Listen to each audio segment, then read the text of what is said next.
ओह, मथुरा की जनता कृपया ध्यान दें, आपकी सांसद साहिबा ने इतना काम किया है, इतना काम किया है, इतना काम किया है कि उनको याद ही नहीं है।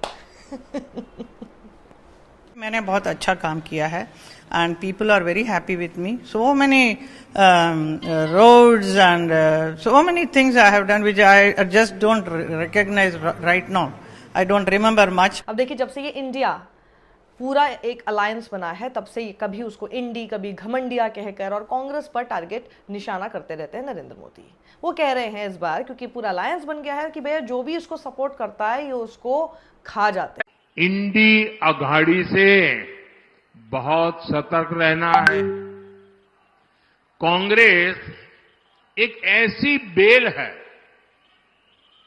एक ऐसी बेल है जिसकी अपनी न कोई जड़ है न जमीन है, और इसे जो सहारा देता है ये उसे ही सुखा देती है। इंटरेस्टिंगली, कश्मीर में पीडीपी को किसने खाया मोदी जी? पंजाब में अकाली दल को कौन खा गया मोदी जी? तमिलनाडु में एआईएडीएमके को कौन खा गया? बिहार में एलजेपी याद है आपको, उसे कौन खा गया मोदी जी? और वहीं आंध्रा में टीडीपी खाने के बाद किसने डकारा? मोदी जी। अब देखिए, पहली फेज की वोटिंग के बाद कुछ तो हुआ है भाई, एक तो बहुत ही कम परसेंटेज ऑफ वोटिंग हुई है, कुछ तो हुआ है कि अब ये सब बोलने पे आ गए हैं। पहले क्या आपके सामने फैला रहे थे? बम्पर दे दीजिए हमें मेजॉरिटी, हम संविधान बदल देंगे। अब कह रहे हैं संविधान नहीं बदलेंगे, सेक्युलर शब्द भी नहीं हटाएंगे। असल में इन सब चीज़ों पे आने की आपको बिल्कुल ज़रूरत नहीं है, बिल्कुल नहीं। यानी संविधान बदलने की बातें जो ये कर रहे हैं उससे इनको नुकसान हो रहा है, ऐसा इनको लग रहा है। क्योंकि देखिए, इनको हमेशा नोटिस किया कीजिए, एक एक करके जिस तरह के अपने स्टेटमेंट्स बदलते हैं चुनावों के होने के बाद, इसका मतलब है कहीं से उनको ये बात की फीडबैक है कि भैया इसका असर या तो गलत हो रहा है या फिर हमको अब कुछ और करना पड़ेगा। पर देखिए, कौन देता है इस बात की गारंटी कि अगर बम्पर इनकी मेजॉरिटी आ जाए तो ये सब नहीं कर देंगे, संविधान बदलने की कोशिश नहीं करेंगे। ये सिर्फ शिगुफा है, इसमें पड़िएगा मत। ये सिर्फ ये सारी चीज़ें भांपने की कोशिश है कि जी किसका कुछ उल्टा नुकसान हो रहा है तो चलिए जी बदल देते हैं अपने भाषण। अपने शब्दों पर कहाँ टिके हैं? जिनको भ्रष्टाचारी बोलते रहे उनको अपनी पार्टी में शामिल कर लेते हैं, उनके साथ सरकार बना लेते हैं, उनको मुख्यमंत्री बना लेते हैं। This is no guarantee. अब देखिए, अभिजीत गांगुली हैं, ये वैसे स्टैंड अप कॉमेडियन हैं और इन्होंने एक बहुत ही सीरियस ट्वीट किया है और उस ट्वीट से आप समझ सकते हैं कि आपके साथ आखिर क्या किया जाता है। बहुत बेहतरीन ट्वीट है, इसको देखिएगा। वो लिखते हैं, इंग्लिश में है लेकिन मैं आपको उसको अनुवाद करके बताती हूँ। बीजेपी का सबसे बड़ा सक्सेस, सबसे बड़ी सफलता आपको पता है क्या है?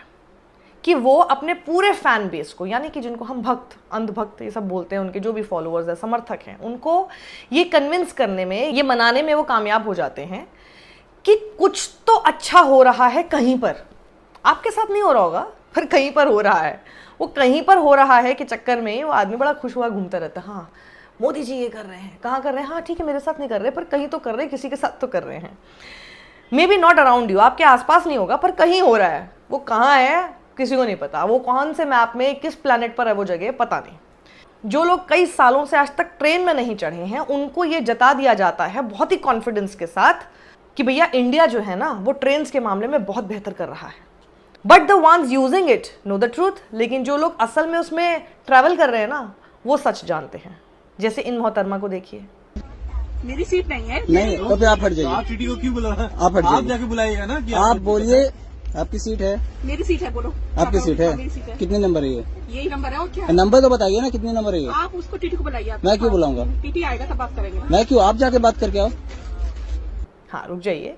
ऐसे ही कई सारे ट्रेन के अंदर ट्रैवलिंग की और ट्रेन की क्या हालत इस वक्त हो रही है बदहाली की, काफ़ी सारी फुटेज आप लोगों के सामने आ चुकी हैं।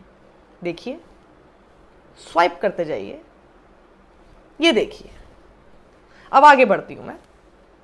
जो ट्रेन यूज़ करते हैं लोग, आर मीनवाइल थिंकिंग कि एयरवेज हैज बिकम बेटर। अब जो लोग ट्रेन यूज करते हैं वो ट्रेन की बदहाली तो देख ही रहे हैं, लेकिन उनको लगता है, जैसे उनके दिमाग में डाल रखा ना कि भैया तुम्हारे साथ शायद आसपास कुछ अच्छा नहीं हो रहा लेकिन कहीं पर हो रहा है, तो जहां वो नहीं जाते हैं वहां पर अच्छा अच्छा उनके सामने प्रोजेक्ट कर दिया जाता है। तो उनको ऐसा लगता है, क्योंकि वो फ्लाइट में ट्रैवल नहीं करते, तो उनको ऐसा जता दिया जाता है और उनको ऐसा लगता है कि चलो हमारी तो बदहाली है लेकिन फ्लाइट में ना ऊपर हवा में बहुत अच्छा कुछ हो रहा होगा, वो उसमें खुश रहते हैं। While those using flights know how much inflation and bad service has plagued it recently, लेकिन जो लोग फ्लाइट में ट्रैवल करते हैं वो लोग जानते हैं कि किस तरह से महंगाई और मतलब किस तरह के फेयर्स हो गए हैं और उससे उनको कितना ज़्यादा हर्ट हो रहा है, कितनी देर तक डिलेज और इतनी ख़राब इंतज़ामी एयरपोर्ट से लेकर फ्लाइट्स में। उनकी भी काफ़ी सारी तस्वीरें स्वाइप कीजिए, खबरें भी स्वाइप कीजिए, देखिए लड़ाई झगड़ों की सारी खबरें, तस्वीरें और सारी चीज़ें आपके सामने हैं। लेकिन ट्रेन वाले को लगता है कि वहां पर कुछ अच्छा ही हो रहा होगा। अब वैसे ही जो सर्विस पीपल हैं उनको बहुत ज़्यादा टैक्सेशन से बिल्कुल गड्ढे में डाल दिया जाता है, इतना हेवीली उनको टैक्स किया जाता है। लेकिन ease of doing business is getting better and India is a success story, ऐसा उनके दिमाग में डाल दिया जाता है। भैया तुम तो सैलरी वाले लोग हो, चलो तुम्हारे साथ कुछ अच्छा नहीं हो, तुम्हारे ऊपर हम बहुत टैक्स कर रहे हैं। लेकिन ना देश में बिजनेस करना ना बहुत ईजी हो गया है। ईज ऑफ डूइंग बिजनेस को लेकर एक सक्सेस स्टोरी आप लोगों के सामने प्लांट कर दी जाती है। तो जो सैलरीड वाला है, जो कि बिजनेस नहीं करता, उसको लगता है चलो मेरे साथ अच्छा नहीं हो रहा, लेकिन कहीं बिजनेस वाले के साथ तो अच्छा हो रहा है, देखो ईज ऑफ डूइंग बिजनेस हो गया इनके आने के बाद। अब वहीं पर अब आप देखें कि जो लोग बिजनेस कर रहे हैं, जो लोग बिजनेस करने की कोशिश करते हैं, उनको पता है if anything it should be renamed to difficulty in doing business. की मतलब जो लोग बिजनेस करने की कोशिश कर रहे हैं, शुरू करने की कोशिश करते हैं, बिजनेस में हैं, उनको ये बात सच्चाई पता है कि भैया अगर इसका कोई नाम होना चाहिए तो ईज ऑफ डूइंग बिजनेस तो कतई नहीं होना चाहिए, बल्कि डिफिकल्टी इन डूइंग बिजनेस, यानी कि बिजनेस करने में तकलीफ, मुश्किल, ये उसका बल्कि नाम होना चाहिए। यू नो, दूर के ढोल सुहावने लगते हैं, grass is always greener on the other side. Salaried middle class people thinking that inflation is there for me. जो सैलरीड मिडिल क्लास लोग होते हैं उनको ऐसा लगता है भैया महंगाई ना सिर्फ हमें ही चुभ रही है, ये महंगाई सिर्फ हमारे जैसे लोगों के लिए है। लेकिन जो फार्मर्स हैं, जो किसान हैं, इन सब लोगों को तो डायरेक्ट बेनिफिट दिए जा रहे हैं। देखो ना इनकी ज़िंदगी कितनी अच्छी है। भैया मेरी तो हो सकता है अच्छी ना हो, लेकिन इन लोगों की ज़िंदगी बहुत अच्छी है। वहीं पर अब आप ज़रा किसान पर आ जाइए कि किसान के साथ क्या होता है। किसान को पता है कि कितने टैक्सेस उन लोगों को देने पड़ते हैं फर्टिलाइजर्स पर, पेस्टिसाइड्स पर, एटसेट्रा, लेकिन वो जो सैलरीड मिडिल क्लास है उसको वो सब चीज़ें दिखाई नहीं देती है उसकी। पर किसान को पता है कि भैया मेरे साथ क्या हो रहा है।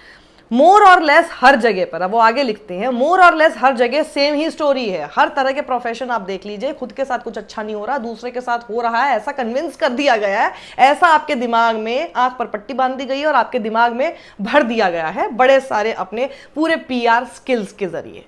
कहीं तो अच्छा हो रहा है, कहीं तो अच्छा हो रहा है, ये स्टोरी आपको क्या जबरदस्त तरीके से बेची गई है।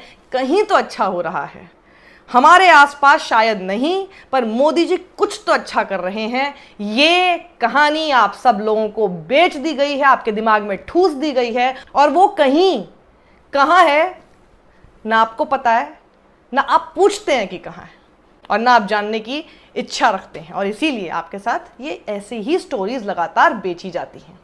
अब इसको जिस तरह की आपके सामने खबरें और जिस तरह की PR skills Bharatiya Janata party द्वारा की जा रही हैं, उसके साथ जोड़ के देखिए, एक एक बात मुद्दे की बात लगेगी, पूरी बात समझ में आ जाएगी कि अभी तक आपको चाहे मैनिफेस्टो हो या फिर भाषण हो, उसमें जो जो वादे करने की कोशिश हो रही है, वहाँ फलाना उसने देखो कितना पाया, ये क्या किया, ऐसी ऐसी सक्सेस स्टोरीज आपके सामने बेचकर अपने आसपास देखने की कोशिश करेंगे तो आपको लगेगा अरे मेरे साथ तो कुछ भी नहीं हो रहा, मेरे दोस्त के साथ भी कुछ अच्छा नहीं हो रहा, कहीं तो हो रहा होगा। ये कहीं तो के चक्कर में ना आपको कहाँ से कहाँ पहुँचाती है। और जब कुछ समझ में नहीं आए तो धर्म का आशीर्वाद तो है ही। ये देखिए धड़ल्ले से चुनाव आयोग, रीढ़ विहीन डरपोक चुनाव आयोग, देखिए ये सारी चीजें इनके सामने हो रही हैं। धर्म के नाम पर वोट मांगा जा रहा है, जरा सुनिए।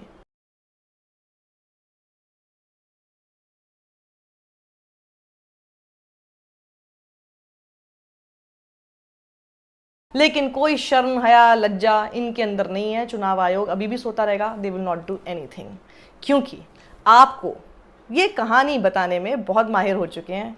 किसी का तो इस धर्म से भला हो रहा है, वो किसी इस पूरी सिचुएशन में सिर्फ एक ही पार्टी है, एंड यू नो हु, और तो और ज़रा चुनाव आयोग की बेशर्मी देखिए, उनको ये भारतीय जनता पार्टी की तरफ से किया जा रहा धर्म के नाम पर प्रचार बिल्कुल दिखाई नहीं दे रहा है। धड़ल्ले से राम मंदिर के नाम पे, राम के नाम पर वोट मांगे जा रहे हैं, लेकिन ये लोग नोटिस भेजते हैं किसको? शिवसेना जो उद्धव ठाकरे वाली है, उद्धव ठाकरे को नोटिस भेजा जाता है कि जी अपने थीम सॉन्ग से भवानी शब्द हटा दीजिए। उद्धव ठाकरे ने भी कहा, क्योंकि दिखाई दे रहा है ना कितने ज्यादा निष्पक्ष है चुनाव आयोग, तो उद्धव ठाकरे ने कहा नहीं हटाऊंगा, जो करना है कर लो। साफ दिखाई दे रहा है कि भारतीय जनता पार्टी कैसे धर्म के नाम पर चुनाव लड़ रही है और वोट बटोरने की कोशिश कर रही है। देखिए दोनों तरफ से तो गलत है, लेकिन जब आप एक तरफ देखते हैं कि वहां किया जा रहा है तो कुछ गलत नहीं हो रहा और आपकी तरफ से कोई नोटिस नहीं दिया जाता, तो दूसरा आदमी क्यों मानेगा उस बात को? और चुनाव आयोग देखिए क्या बोल रहा है उनको कि आप इस तरह से धर्म के नाम, देवी देवता का नाम इस्तेमाल करके आप वोट नहीं मांग सकते, अपने थीम सॉन्ग में उसका नाम इस्तेमाल नहीं कर सकते। वाह चुनाव आयोग वाह, इसे कहते हैं खुलेआम निर्लज्जता। और अब तो आपको पीएचडी हासिल हो गई है, डॉक्टर निर्लज्ज की उपाधि अब आप लोगों को दे देनी चाहिए, क्योंकि सामने सामने देश की जनता के सामने दिखाई दे रहा है किस तरह से आप पक्षपात भारतीय जनता पार्टी की तरफ और बाकी पूरे विपक्षी नेताओं के खिलाफ कर रहे हैं। अगर आपको इतना ही करना और रूल्स एंड रेगुलेशंस का इतना ही ध्यान है, तो इन लोगों के ऊपर सबसे पहले अपनी रीढ़ दिखाकर और अपने ये सारे जो प्रिंसिपल्स दिखा रहे हैं, सिद्धांत दिखा रहे हैं, रूल्स आपको अचानक से याद आ रहे हैं, इनके ऊपर पहले एप्लीकेबल उसको करके दिखाइए, वरना फिर छोड़ दीजिए अपनी ये कानून की किताब।